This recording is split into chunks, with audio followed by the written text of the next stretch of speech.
Hi, ganito ang trabaho natin sa construction. Buhay construction, mahirap na masaya. Yes, mahirap dahil umaraw o bumagyo, kailangan mamasukan ka.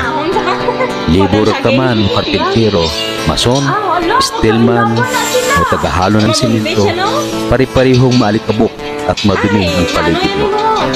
Walang disenteng higaan sa barracks, kahit karton, okay na yan.